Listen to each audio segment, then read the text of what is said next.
اب میرے محترم بزرگوں، وضو کے بعد نماز میں ہم لوگ صورتیں پڑھتے ہیں.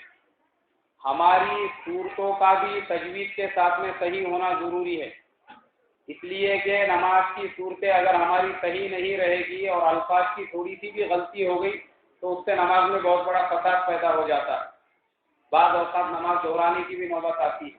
اس لیے صرف ایک سورت پڑھنے کے لیے، سورہ فاتحہ کی تلاوت کے لیے میں نے ہمارے مدرسے کے ایک طالب علم عثمان شکیل شیخ کو دعوت دیتا ہوں کہ وہ آئے اور سورہ فاتحہ کی تلاوت کرے.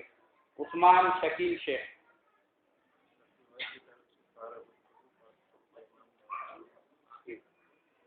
یہ ہمارے حاجی شکیل صاحب، اپنے حاجی شفیع صاحب سر، ان کی جانب سے تمام حصہ لینے والے بچوں کو 500 روپے انعام دیے جاتے ہیں.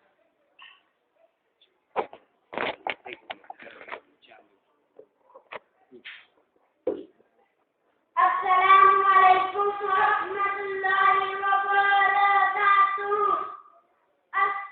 اعوذ باللہ من الشیطان الرجیم. بسم اللہ الرحمن الرحیم.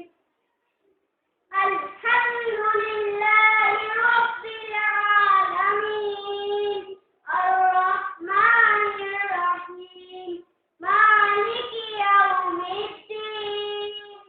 إياك نعبد وإياك نستعين.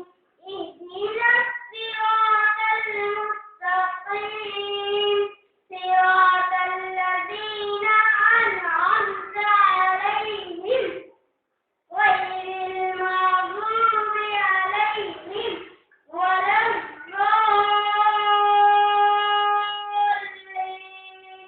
آمين.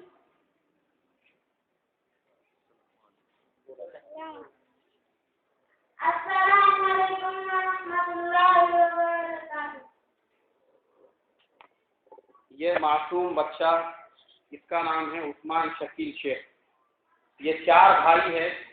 بڑے کا نام ہے ابو بکر، عمر، عثمان، علی. اور یہ چاروں بچے ماشاءاللہ ہمارے پاس پڑھنے کے لیے، اور چاروں بچے سورہ فاتحہ کی تلاوت سیم ایسی ہی آواز میں کرتے ہیں. ابھی جو سب سے پہلے جس بچے نے ہمارے جلسے کی شروعات کیا وہ اس کا بڑا بھائی.